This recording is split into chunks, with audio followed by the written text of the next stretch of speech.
At 38 years old, Isaiah Jackson made $52,000 a year. As a public school history teacher in Birmingham, Alabama, he considered it a good living, a salary earned through passion and patience. He shaped the minds of hundreds of kids every year, guided them through the complexities of the past, and took immense pride in the moments a student's eyes would light up with understanding. His world was one of worn textbooks, the squeak of markers on a whiteboard, and the boundless, chaotic energy of 11-year-olds. It was a world of purpose. But at this moment, sitting at a gleaming $1,200 mahogany dining table in his own home, he had never felt so small. The air in the Vestavia Hills house was thick with the scent of expensive perfume and roasted lamb. It was one of his wife Nicole's dinner parties, an event designed to showcase their success, or rather, her success. Isaiah was merely a background fixture, a quiet, smiling husband in a 9-year-old $400 suit from Joss, a bank that felt increasingly tight in the shoulders. His mother-in-law, Cheryl, was holding court, dressed in a shimmering St. John knit suit that cost more than Isaiah's monthly take-home pay. She gestured with a hand heavy with rings, a 3-carat diamond on her finger, winking under the recessed lighting. She was telling a story about her recent trip to Milan, her voice carrying across the polite clinking of silverware on $80 a plate Villeroy and Bach china. "You simply cannot find that kind of craftsmanship here," she was saying, her gaze sweeping over the assembled guests, lawyers, marketing executives, and surgeons, a curated collection of Birmingham's affluent black professional class. "Nicole understands. She has an eye for quality. It's genetic." She smiled, a tight, proprietary expression, at her daughter. Nicole, radiant in a $2,400 Burberry dress, gave a little laugh and preened under the attention. Isaiah took a slow sip of his water. He felt a familiar knot tightening in his stomach. These dinners were always the same, a performance of wealth and status that left him feeling like an imposter in his own life. He had contributed $96,000 of his own hard-earned money and inheritance to this very house, yet in this room, he was invisible. Then Cheryl's gaze landed on him. It was sharp, dismissive, and held a flicker of something that looked like pity, but it wasn't pity. It was contempt. She raised her wine glass, a delicate Riedel stem that cost $40. "A toast," she announced, her voice silencing the low hum of conversation. She looked around the table, her eyes finally settling on Isaiah's mother, Eleanor, who sat quietly beside him. Eleanor was a portrait of understated grace in a simple but elegant navy dress she'd owned for years. She was a retired bookkeeper, a woman of quiet faith and immense dignity, whose deep brown skin seemed to glow with a gentle inner light. "To Eleanor," Cheryl said, a saccharine smile playing on her lips. "Such a sweet, lovely woman. It's just so wonderful you could join us tonight to see the beautiful life Nicole has built." The implication was clear. A life Nicole had built despite her husband. Isaiah felt the heat rise in his neck. His mother's expression didn't change, but he saw her hand, resting on her lap, clench just slightly. Cheryl wasn't finished.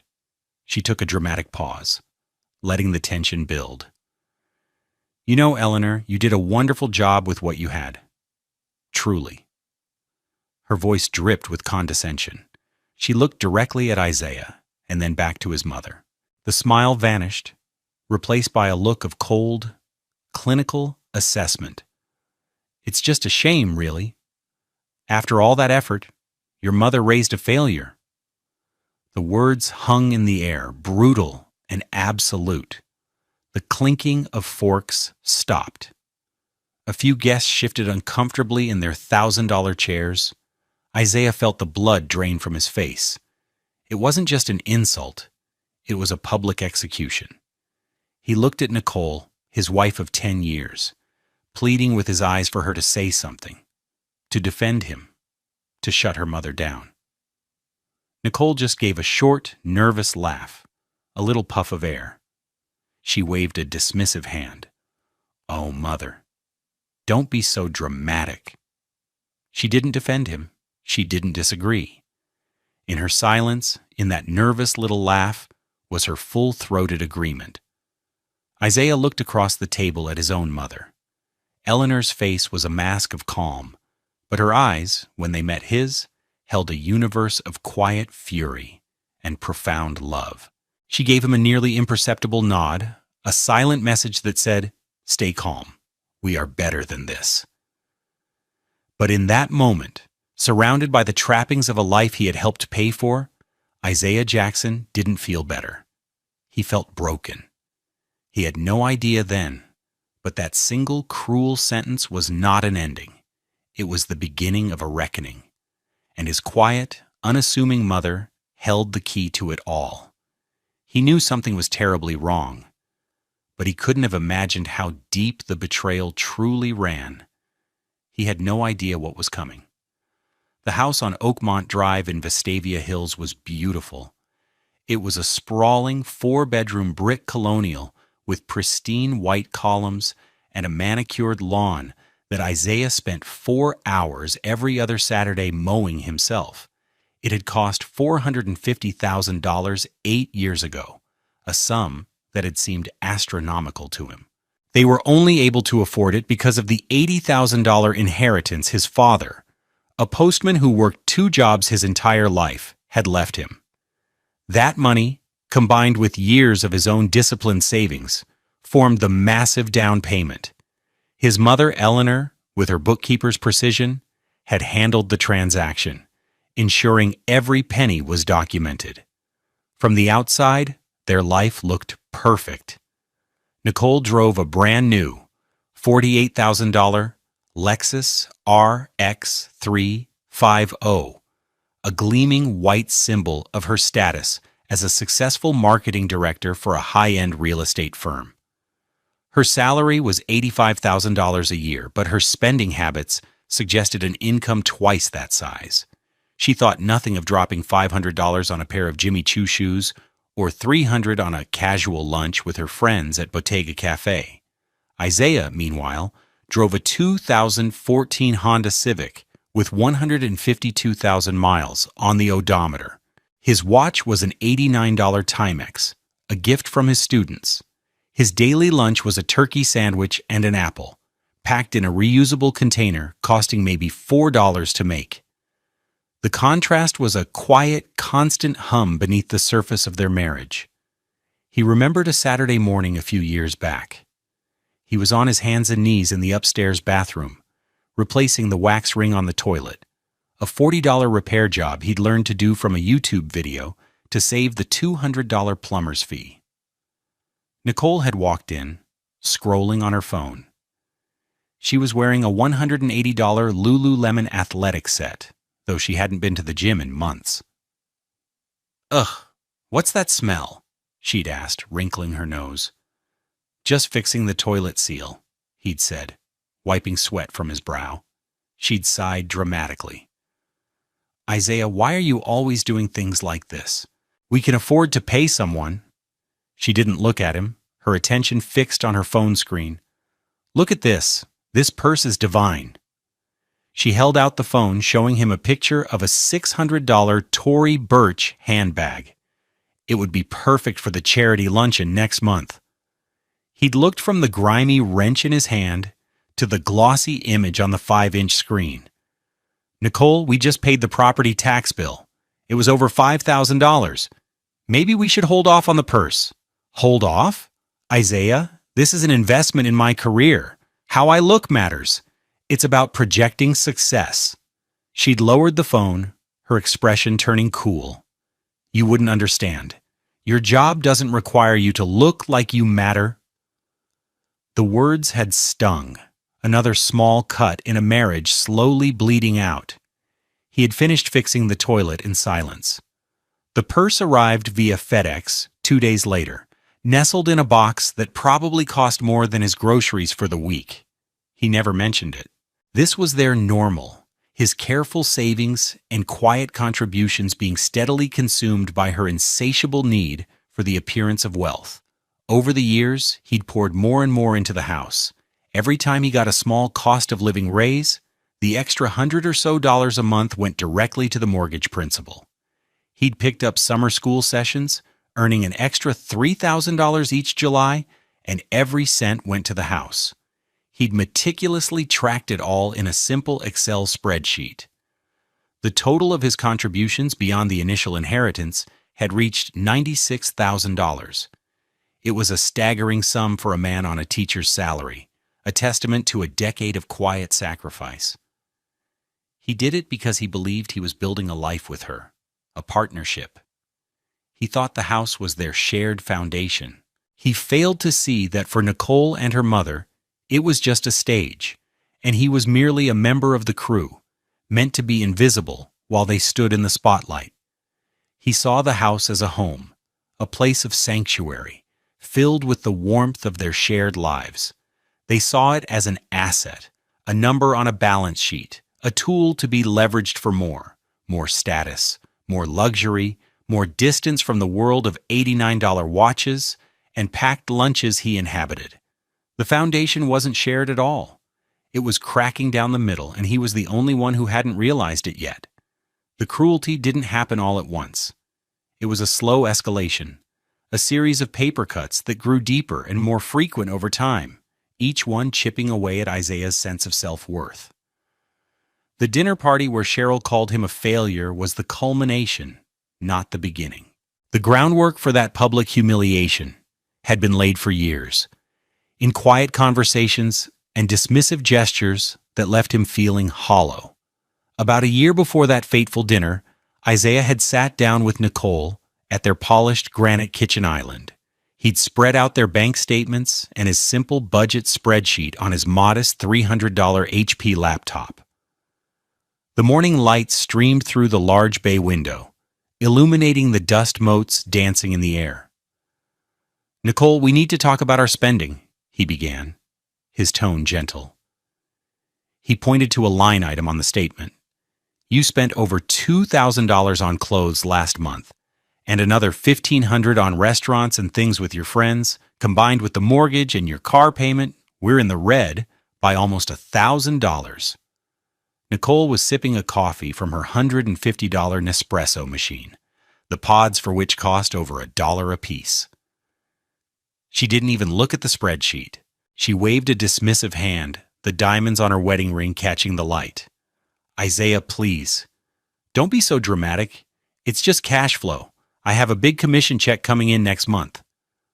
"That's what you said last month," he countered, trying to keep the frustration out of his voice. "This isn't sustainable.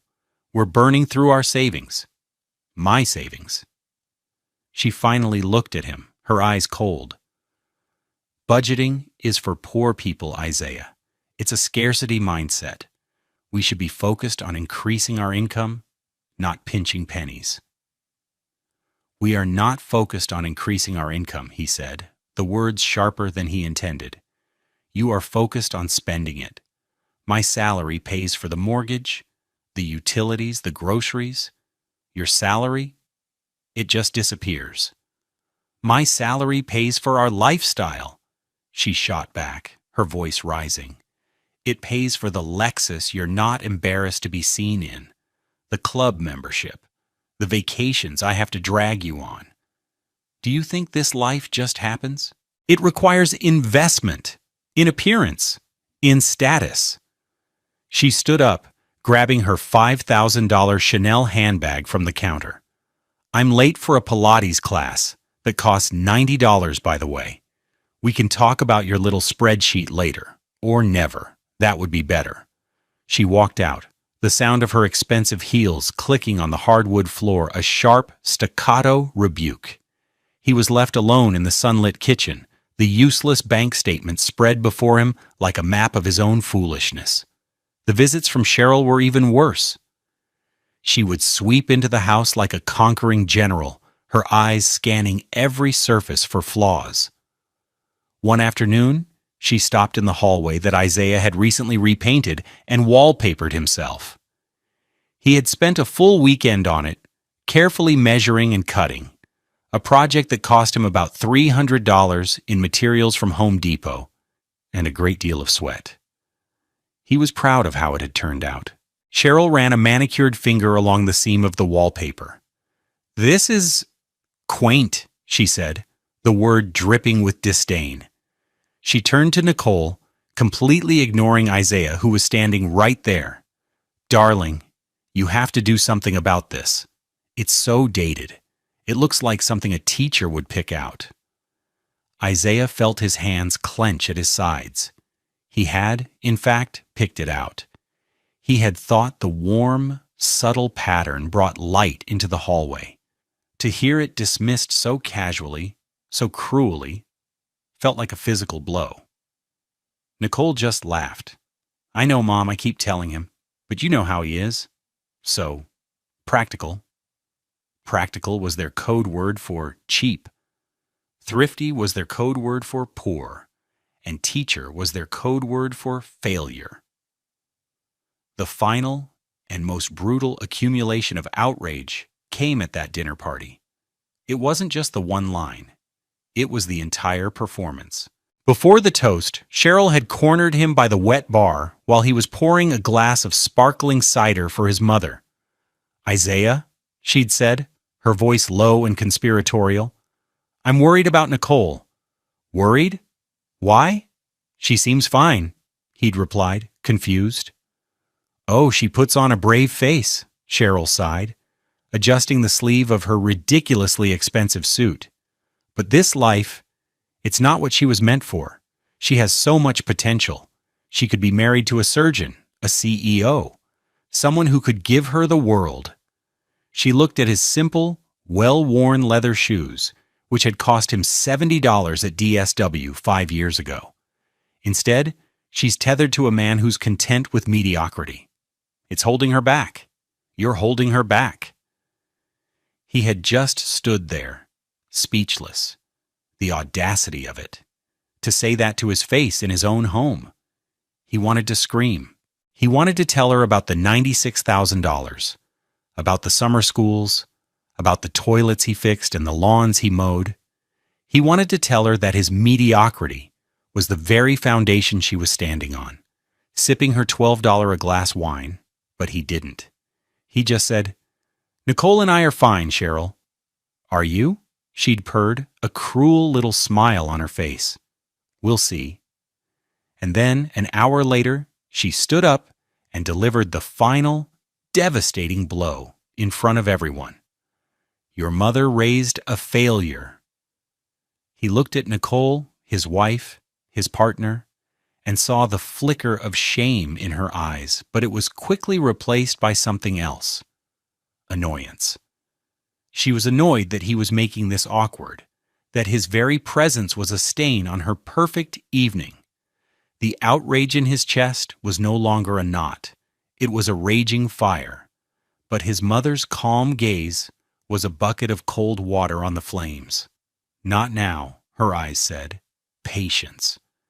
He held on to that word like a lifeline. He didn't know why, but he trusted his mother more than anyone in the world. They had no idea what a mistake they had just made. They had underestimated not just him, but the quiet, meticulous woman who had raised him. The days following the dinner party were a blur of cold silence and strained politeness. Isaiah moved through his house like a ghost, the echo of Cheryl's words and Nicole's complicit laughter replaying in his mind. The betrayal was a physical weight, pressing down on his chest, making it hard to breathe. He retreated into himself, the warmth and easy affection that had once defined his marriage, now completely gone, replaced by a chasm of resentment. He slept in the guest room, telling Nicole he had a cold and didn't want to disturb her. It was a flimsy excuse, a $100 a night lie in a house built on a $96,000 truth. It was on a Thursday afternoon, about a week after the party, that the final piece of the puzzle clicked into place. He had a half day for professional development, and he arrived home at 1:15 p.m., much earlier than usual. As he pulled his 2014 Honda Civic into the driveway, he saw Cheryl's white Mercedes-Benz, a $60,000 car, parked behind Nicole's Lexus. He felt a familiar sense of dread. He let himself in quietly through the side door that led to the kitchen. The house was silent. He was about to call out when he heard their voices coming from the sunroom at the back of the house. They were low and excited, the conspiratorial tones of people sharing a delicious secret. He stopped, hidden from view by the angle of the hallway. "The appointment is set for next Tuesday at 10, Nicole was saying, her voice giddy. Mr. Abernathy from Sterling Bank was so encouraging. He said based on the comps in the neighborhood, we should have no problem. "How much are we asking for?" Cheryl asked. $250,000, Nicole replied, and Isaiah felt his stomach drop. "It's more than enough to cover the lease on the space in Mountain Brook and the initial inventory. We can have the boutique up and running by the holidays." "And you're sure there won't be any issues with, Cheryl said, her voice dropping even lower. "With Isaiah, please," Nicole scoffed. The sound was like acid in Isaiah's ears. "His name is on the deed, technically. But my name is on it too," Mr. Abernathy said, "for a home equity line of credit. As long as one of the primary owners initiates it, the preliminary approval is easy. We'll have the funds before he even knows what's happening. He doesn't look at the bank statements anyway. He's too busy with his little school projects." The casual cruelty of it, the complete and utter dismissal of him as a person, was breathtaking. They weren't just insulting him anymore. They were actively plotting to steal from him, to leverage the asset he had sacrificed so much for, to fund a luxury lifestyle boutique without his knowledge or consent. It was a calculated, deliberate act of financial and emotional betrayal. "What about the appraisal?" Cheryl asked. "That's what's happening Tuesday, just a formality. I told him it was for insurance purposes to update our policy," Nicole said. And then she laughed. It was a light, carefree sound that made Isaiah's blood run cold. He believed it, of course. He believes everything I say. He stood frozen in the hallway, the grocery bag in his hand, containing a $5 loaf of bread, a $6 jar of peanut butter, and a $3 bunch of bananas, suddenly feeling impossibly heavy. This was the discovery. Not a hidden letter or a suspicious text message, but the unvarnished truth spoken in his own home, behind his back. The $96,000 he had poured into this house, the sweat equity from fixing toilets and mowing lawns, the inheritance from his hard-working father, it meant nothing to them. It was just a number to be exploited. He backed away silently, his heart pounding a frantic, painful rhythm against his ribs. He crept out the side door, got back into his car, and drove away.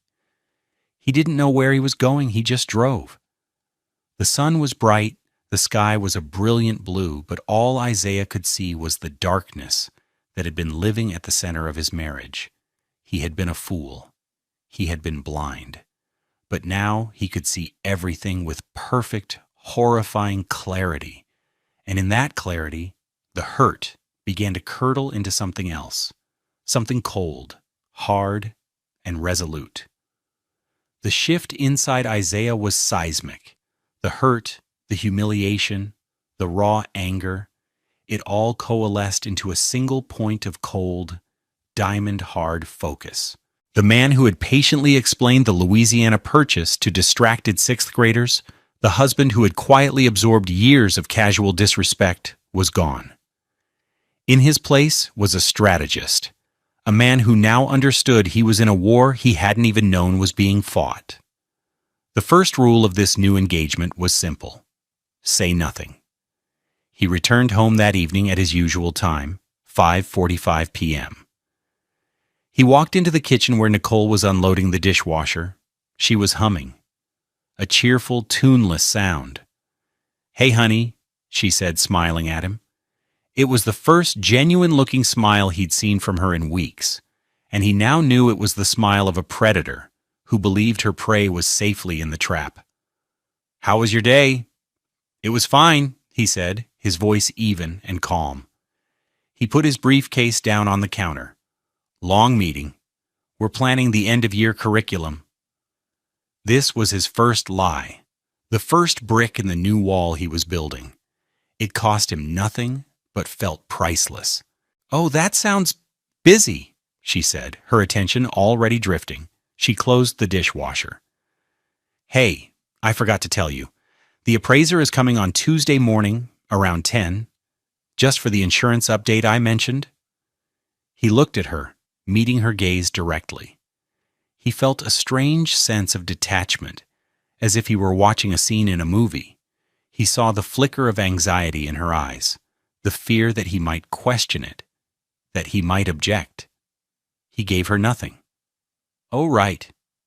Tuesday," he said, pretending to think. "That's my parent-teacher conference day.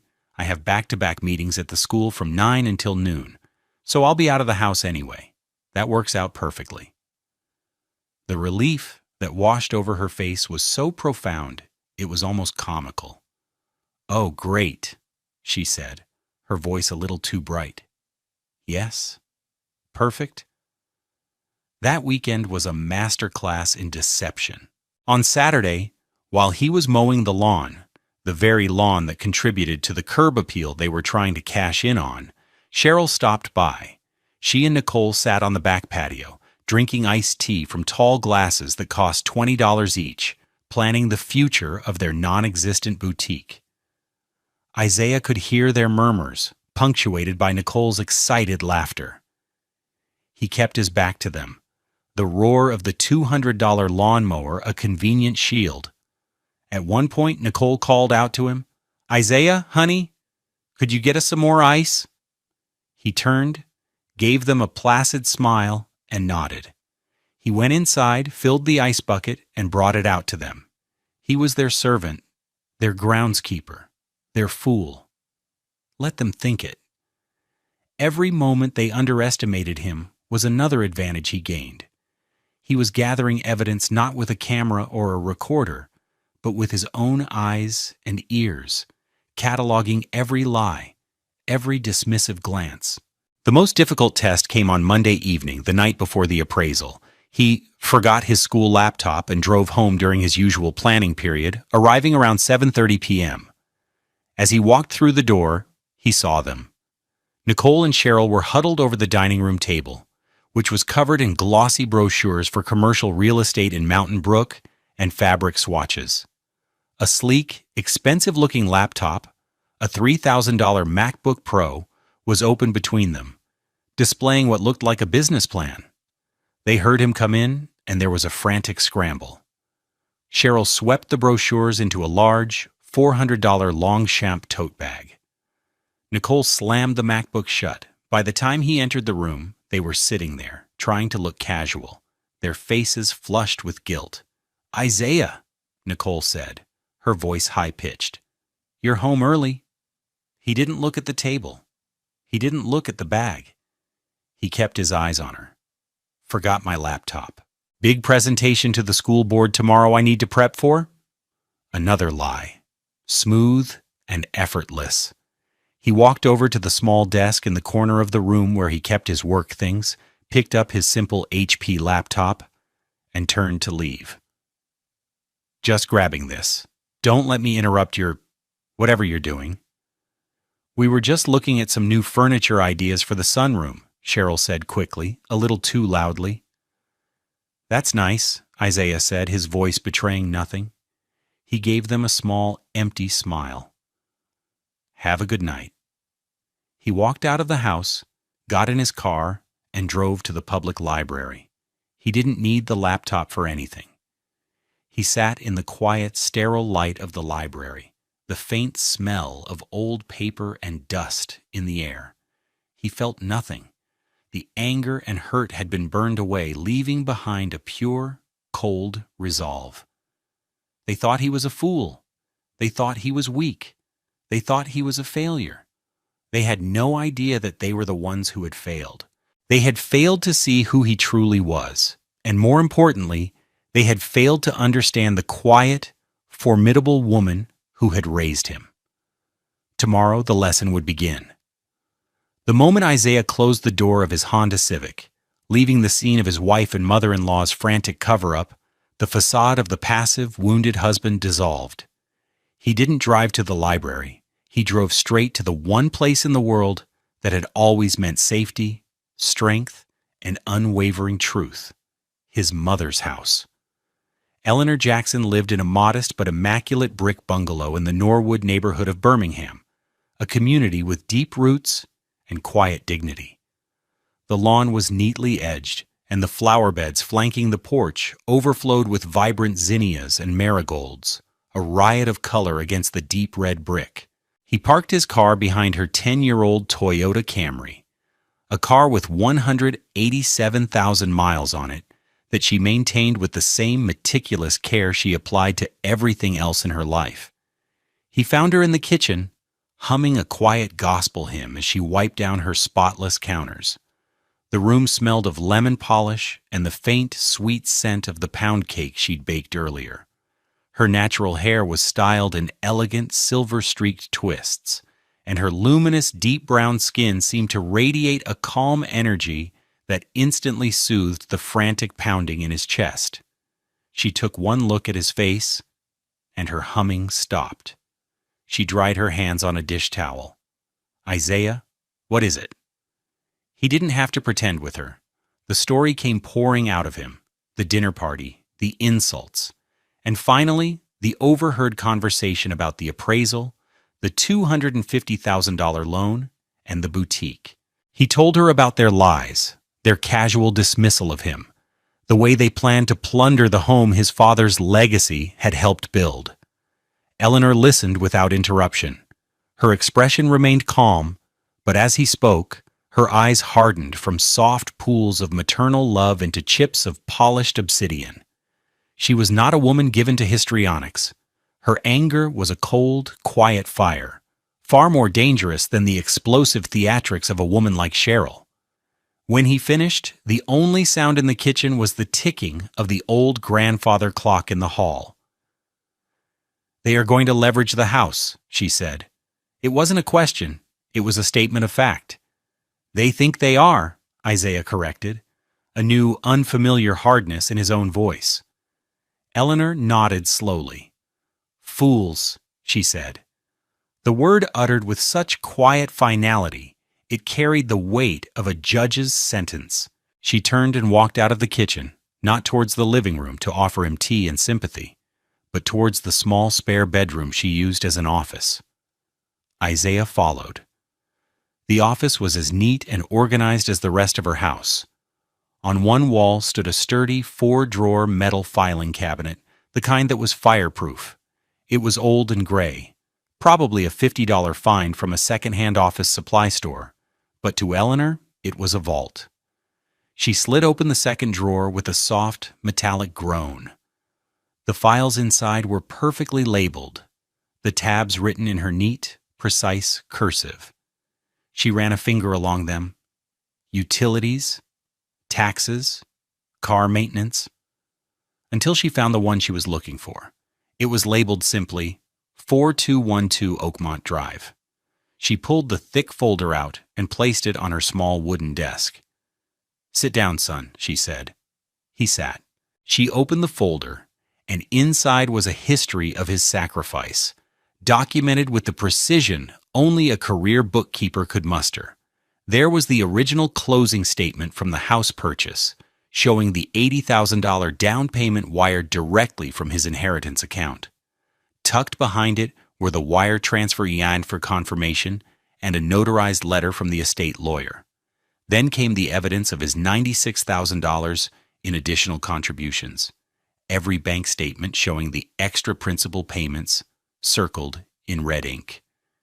Every canceled check from his summer school earnings, with mortgage principal written in the memo line. Then she pulled out the most important document. It was an addendum to the property deed. "Do you remember when we signed the papers for the house?" she asked. "You were so excited. You just signed where the lawyer told you to sign." He nodded, vaguely recalling the blur of paperwork. "I read every single line," she continued, And I had our own lawyer, Mr. Henderson, add something. Cheryl and Nicole were in such a hurry to get their fancy house, they didn't even notice. She slid the paper across the desk. It was a legally binding document, an agreement of ownership percentage signed by him and Nicole and notarized. It explicitly stated that Isaiah Jackson's ownership stake in the property would be calculated based on his total financial contributions to the down payment and any subsequent principal payments to be verified by bank records. Eleanor tapped a page attached to the addendum. It was a running ledger, updated every year, in her perfect script. At the bottom, she had done the math. Initial down payment, $80,000. Subsequent contributions, $96,000. Total contribution from Isaiah Jackson, $176,000.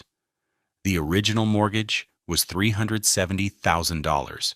His contribution represented 47.5% of the initial loan value. As they paid it down and the equity grew, his share became even more significant. She had done a more recent calculation. Based on what you've paid and what the bank has paid down, and the initial purchase price, she said, her voice steady as a rock, your stake in that $450,000 property is 62%. You are the majority owner, Isaiah. It's legally, financially, and morally yours. Isaiah stared at the papers, his heart swelling with a fierce, protective love for this incredible woman. She had seen this coming. Maybe not this exact scenario, but she had seen the character of the women he had married into, and she had quietly, diligently built him a fortress of facts. The appraisal is tomorrow at 10, he said. Then we have an appointment tomorrow at 10, she replied. She picked up her phone. I'm calling Michael Davies. Henderson retired, but Davies is his protege. He's sharper than a serpent's tooth and twice as slick. He'll know exactly what to do. She dialed the number. The consultation with the lawyer would cost $750, a fee Isaiah was now more than happy to pay. It was an investment in justice. Tuesday morning arrived, crisp and clear. The sky over Birmingham was a vast, cloudless blue, the kind of beautiful day that felt like a mockery of the storm that was about to break. At 9:45 a.m., Isaiah pulled his Honda Civic into a parking spot on 20th Street North in front of a sleek, modern office building made of glass and steel. The headquarters of Sterling Bank. He looked at his $89 Timex watch. They were early. He looked over at the passenger seat. His mother, Eleanor, sat with perfect posture, her hands resting on the modest $150 leather purse in her lap. She was wearing a simple but impeccably tailored gray dress, her silver-streaked twists framing a face that was a mask of serene composure. She looked like she was on her way to a church service, not to a financial showdown. "Are you ready?" he asked, his own heart hammering against his ribs. She turned to him, her eyes soft but resolute. "The truth doesn't need to be ready, Isaiah. It just needs to be told." She gave him a small, reassuring smile. Let them have their moment. Pride comes before the fall. They got out of the car and walked into the building. The lobby was a cathedral of corporate power, with soaring ceilings and polished marble floors that echoed their footsteps. They took the elevator to the 12th floor, to the commercial lending department. The receptionist led them to a large conference room with a panoramic view of the city. A long, polished mahogany table dominated the space, surrounded by plush leather chairs. They sat down and waited. A few minutes later, Mr. Davies, their lawyer, arrived. He was a tall, sharp-featured black man in a perfectly tailored $3,000 Brioni suit, exuding an aura of calm, lethal competence. He shook Isaiah's hand firmly and gave Eleanor a respectful nod. "Mrs. Jackson, Isaiah, everything is in order." He sat beside them, opening a slim leather briefcase and placing a single, slender file on the table. At precisely 10:02 a.m., The door swung open, and in swept Cheryl and Nicole. They were a vision of expensive confidence. Nicole was wearing a cream-colored silk dress that probably cost $2,000, her hair perfectly coiffed. Cheryl was in a severe but undeniably powerful $8,700 Armani power suit, a stark black that made her look like a corporate raider. They were trailed by Mr. Abernathy, the loan officer, a nervous-looking man in a rumpled suit. Nicole's smile faltered for a second when she saw Isaiah and his mother. "Isaiah, what are you doing here? I thought you had conferences." "They were rescheduled," Isaiah said, his voice flat and even. He offered no other explanation. Cheryl recovered more quickly. She sniffed, a look of patronizing amusement on her face. "Well, isn't this a surprise? Did you come to watch how real business is done, Isaiah? Perhaps you'll learn something." She didn't even acknowledge Eleanor, beyond a cursory, dismissive glance. They all took their seats, the tension in the room thick enough to taste. Mr. Abernathy cleared his throat and began, shuffling through a stack of papers. "Well, good morning. We're here to finalize the home equity line of credit application for Ms. Nicole Jackson for the property at 4212 Oakmont Drive. I have the appraisal report right here." He slid a bound document across the table. "The property has been appraised at a current market value of $485,000. An excellent valuation." Cheryl beamed, a triumphant, smug expression on her face. She looked directly at Isaiah. $485,000, she repeated slowly, as if he were a child who couldn't comprehend the number. "See, Isaiah? This is what a real asset looks like. Not a teacher's pension that might be worth something in 30 years. She laughed, a short, ugly sound. Nicole squirmed slightly, a flicker of discomfort in her eyes. But she said nothing. She was a passenger in her mother's war machine. Cheryl wasn't done. She turned her venomous gaze on Eleanor. "I'm so sorry you have to see this, Eleanor," she said, her voice dripping with false sympathy. "It must be so awkward for you. To sit here and see what your son could have been a part of, if he'd only had a shred of ambition." She leaned forward, her voice dropping to a conspiratorial whisper that carried across the silent room. "But then again," she said, delivering the callback line with relish, "you raised a failure." Isaiah felt a surge of white-hot fury. He wanted to leap across the table, but then he felt his mother's hand gently touch his arm under the table. A silent command. "Wait." Eleanor Jackson did not flinch. She did not raise her voice. She simply looked at Cheryl, a deep, profound sadness in her eyes. Then she gave a small, almost imperceptible smile. It was not a happy smile. It was the smile of a woman who was about to bring down the temple. With deliberate, unhurried grace, she moved her simple leather purse to the center of the gleaming mahogany table. The sound of the soft leather on the polished wood was the only sound in the room. She opened the clasp. She reached inside and withdrew a single neat tabbed file folder. The folder from her office. She didn't open it.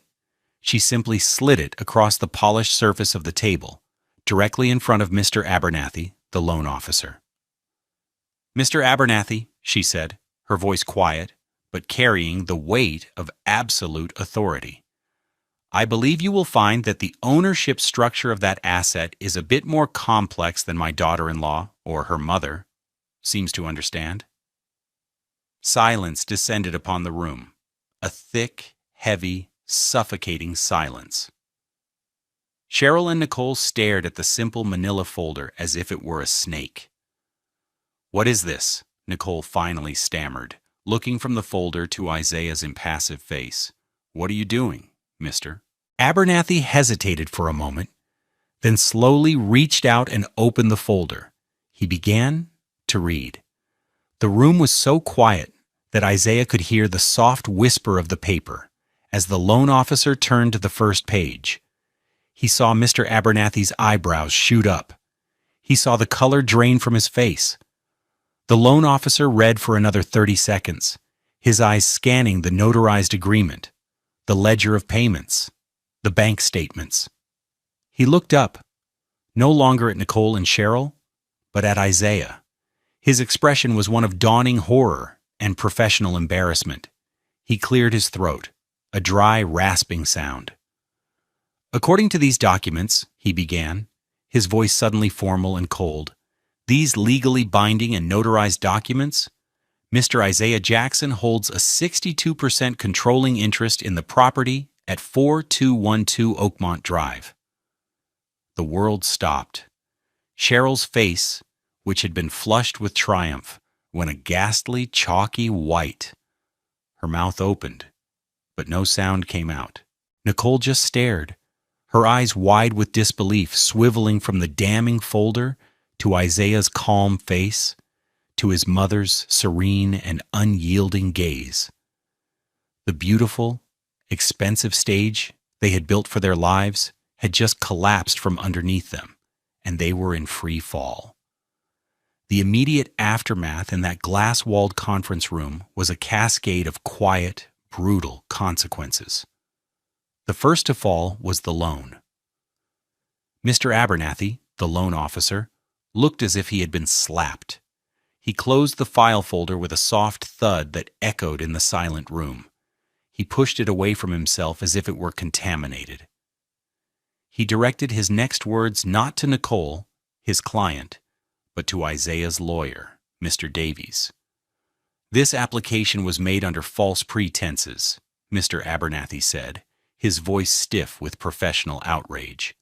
"The applicant, Ms. Nicole Jackson, does not hold a majority stake and therefore cannot unilaterally leverage the property as collateral." He then turned his cold gaze on Nicole. "Without the explicit written consent of the majority stakeholder, Mr. Isaiah Jackson, we cannot and will not approve this home equity line of credit for $250,000. The application is hereby denied. This meeting is over." The words were like stones, each one landing with a heavy, final thud. The dream of the Mountain Brook boutique, the expensive inventory, the grand opening party, it all evaporated in an instant. Cheryl let out a small, strangled gasp, her carefully constructed composure shattering like cheap glass. The second consequence was the humiliation. The professional mask of the loan officer had dropped, replaced by a look of utter contempt for Cheryl and Nicole. He saw them for what they were, amateurs, fraudsters who had wasted his time and tried to commit a crime in his office. He stood up, gathered his papers, and left the room without another word, not even a backward glance.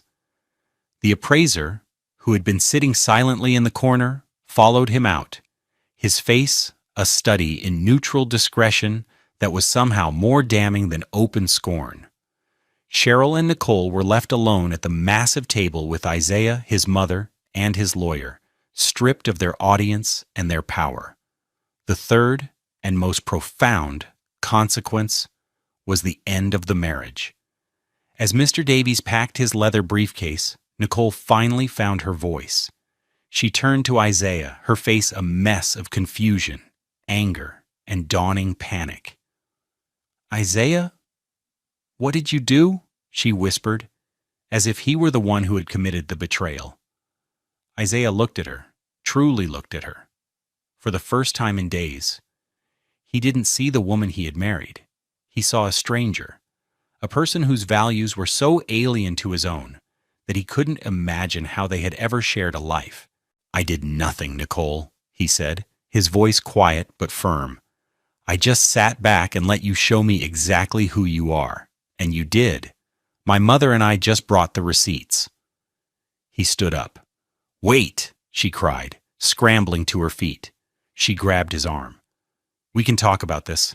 I can explain." He gently removed her hand from his arm. "No, Nicole, you can't," he said, the finality in his voice absolute. "There's nothing to explain.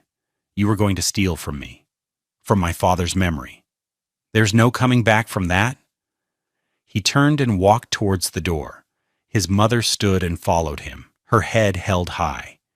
Cheryl, who had been sitting in stunned silence, finally erupted. "You ungrateful little man!" she shrieked, her voice shrill and ugly. "After everything we've done for you, we gave you a life you could only dream of." Isaiah paused at the door, but didn't turn around. "No, Cheryl," he said, his back still to her. "I paid for it. In cash." And then he walked out, leaving the two women standing in the wreckage of their own making. The consequences continued to cascade in the weeks that followed. Mr. Davies handled the divorce proceedings with swift, merciless efficiency. Armed with the irrefutable evidence of financial fraud and the testimony of what happened at the bank, he secured Isaiah the house and a settlement that was far from what Nicole had expected.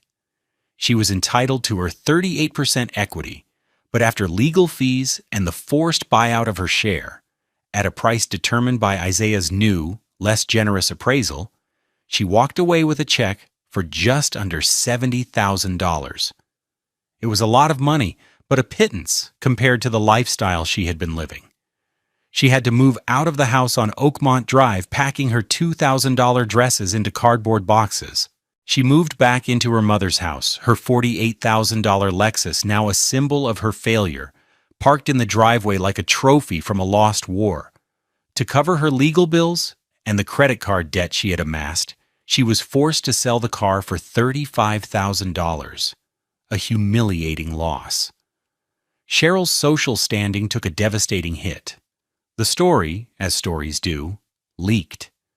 The whispered version that made the rounds at the Vestavia Country Club and the charity luncheons was that Cheryl and her daughter had tried to swindle the poor schoolteacher husband and had been publicly and spectacularly thwarted by his quiet, church-going mother. Cheryl, who had built her identity on the perception of power and success, became a cautionary tale, a subject of pity and quiet ridicule. Her phone stopped ringing. The dinner invitations dried up. Her greatest fear, being seen as a failure, had become her reality, a consequence of her own hubris. 1 year later, the house on Oakmont Drive was transformed. The sterile, showroom-like atmosphere that Nicole and Cheryl had cultivated was gone, replaced by a sense of lived-in warmth and community. The garden, which Isaiah had always dutifully tended, was now his passion project. Rows of tomatoes, cucumbers, and peppers grew in neat raised beds he had built himself from $60 worth of reclaimed wood. The lawn was still perfectly mowed, but now, on Saturday afternoons, the air was often filled with the sound of the laughter instead of the lonely roar of an engine. Isaiah still lived in the house, but he was no longer alone. He had decided against selling the property, which was now valued at over $500,000. The thought of letting go of his father's legacy, the very thing he had fought to protect, felt wrong. Instead, he had put out a notice on the teachers' union bulletin board, offering 2 rooms for rent at a reasonable rate, specifically for fellow educators. The spare bedrooms were now occupied. One was rented by a young, energetic art teacher named Amara, whose vibrant, abstract paintings, costing her maybe $50 in canvas and paint, now hung on the walls where Nicole's soulless, $1,000 crate and barrel prints used to be. The other room was taken by Mr. Henderson, a veteran science teacher nearing retirement, a kind man with a booming laugh who often filled the kitchen with the smell of his famous chili. The house was no longer silent. In the evenings, the 3 of them would often share meals at the big mahogany dining table, the same table that had been the stage for Isaiah's deepest humiliation. Now it was covered in stacks of graded papers, textbooks, and Amara's sketches. They would talk about their students, complain about the school district's latest budget cuts, and share stories from their classrooms. The rent from the 2 rooms, a total of $1,400 a month, went directly into a separate bank account. Isaiah called it the Phoenix Fund. He used that money exclusively for his students. When the school couldn't afford new books for his history class, Isaiah used $300 from the fund to buy a classroom set of A Young People's History of the United States. When Amara mentioned her students were running out of clay and paint, he transferred $200 to her so she could buy more supplies. No questions asked. He bought science kits for Mr. Henderson's class, snacks for kids who came to school hungry, and warm coats for students who didn't have them. The house, once a symbol of his oppression, had become an engine for his purpose.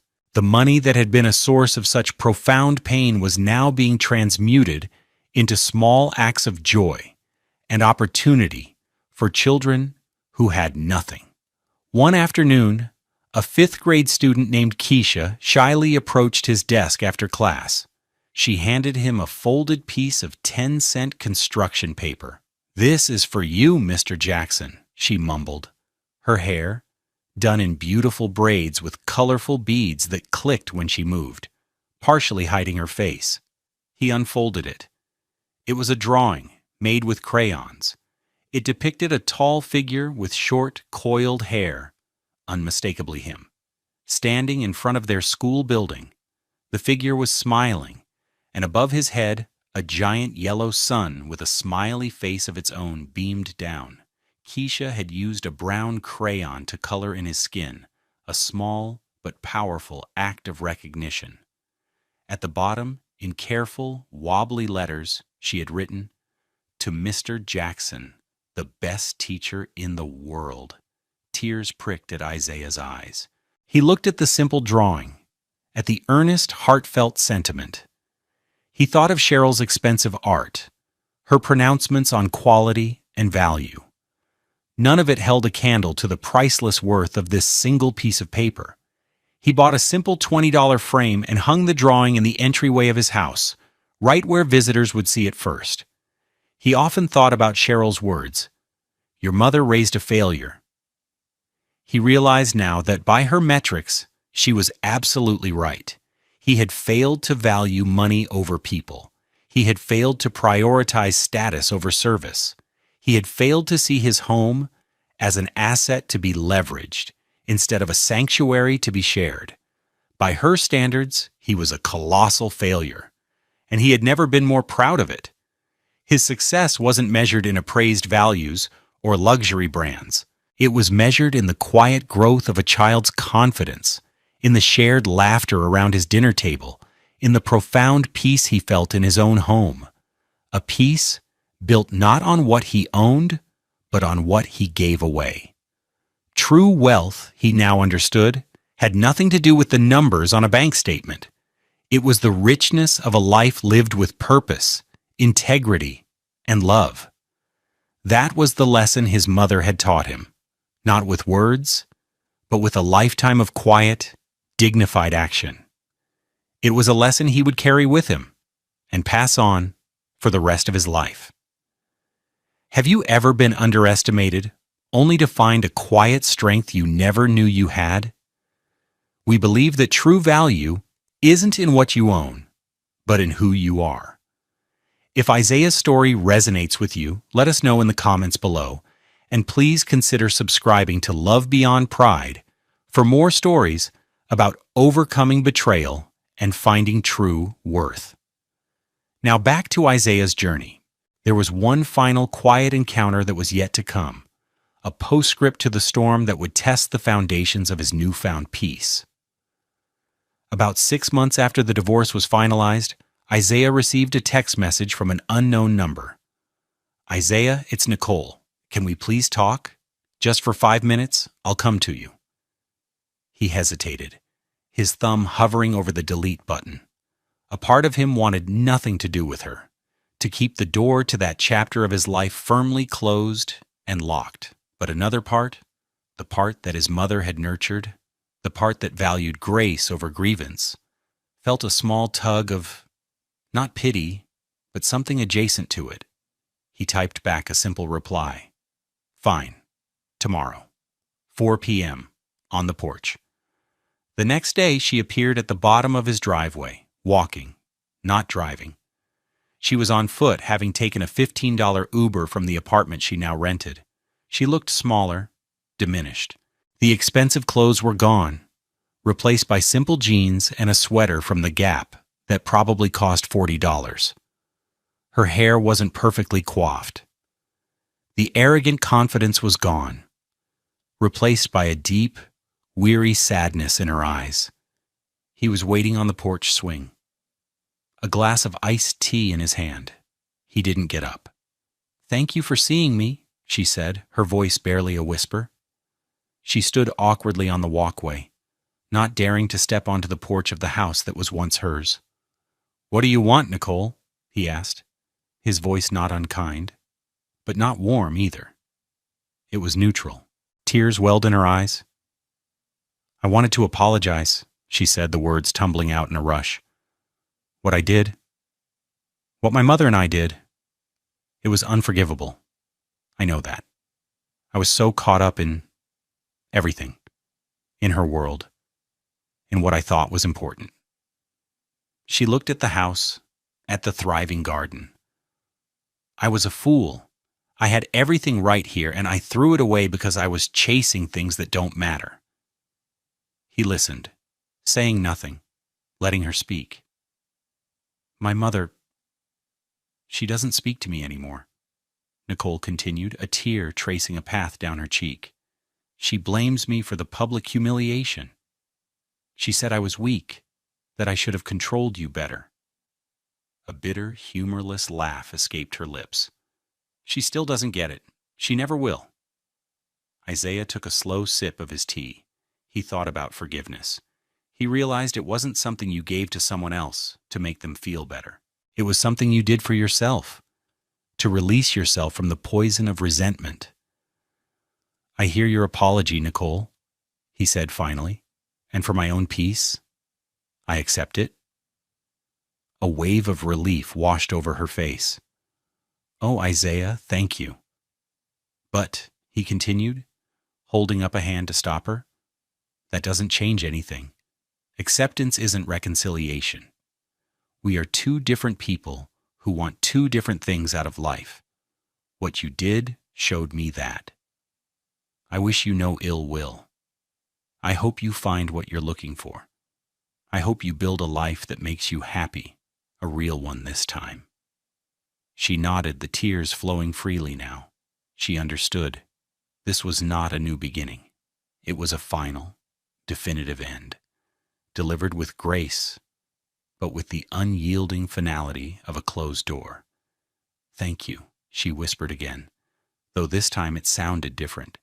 It sounded like she was thanking him for his honesty, for the closure. She turned and walked back down the driveway to wait for another Uber to take her back to her new, smaller life. Isaiah watched her go. He felt no triumph, no schadenfreude. He just felt a quiet sense of peace. The last ghost had been laid to rest. He looked at Keisha's drawing, taped to the inside of the front window, a colorful beacon of his real life. He took another sip of his tea and leaned back in the swing. The gentle creak of the chains, a soothing rhythm in the warm afternoon air. He was home. He was whole. And he was free.